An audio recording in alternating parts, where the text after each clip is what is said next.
ஒரு சூப்பரான செம்பருத்தி போட்டி செய்யலாமா? அதுக்கு 1-3 செம்பருத்தி பூவை பறிச்சுக்கோங்க. பறிச்ச செம்பருத்தியில நாம அந்த இதழை மட்டும் தனியா எடுத்து வச்சுக்கணும். இந்த மாதிரி தனித்தனியா இதழெல்லாம் பிரிச்சுட்டு அதோட மீதி பார்ட்ஸ் எல்லாம் யூஸ் பண்ணாதீங்க. நல்லா கழுவி அலசி எடுத்துக்கோங்க. ஒரு கப்ல தண்ணி விட்டுக்கோங்க. வாஷ் பண்ண செம்பருத்தி இதழை சேர்த்துக்கோங்க. நல்லா அதை கலந்து விட்டுடுங்க. மிதமான சூட்ல வச்சாவே ஒரு 2-3 நிமிஷத்துல இந்த மாதிரி கலர் மாறும். கலர் மாறின உடனே நீங்க ஸ்டவ்வை ஸ்விட்ச் ஆஃப் பண்ணிடுங்க. ரொம்ப கொதிக்க வைக்காதீங்க.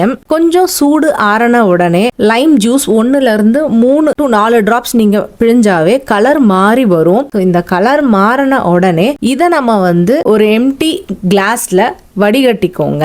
இது கூட நீங்க ஹனி எல்லாம் சேர்த்துக்கலாம். பட் அப்படியே குடிச்சாதான் ஹெல்தி. கூடவே 1-2 ஸ்பூன்ஸ் சியா அப்படி இல்லைன்னா சப்ஜா சீட்ஸ் உங்க விருப்பம் போல ஆட் பண்ணிக்கோங்க. சூப்பரான டேஸ்டான ரெஃப்ரெஷிங் மார்னிங் ட்ரிங்க் செம்பருத்தி டீ ரெடி.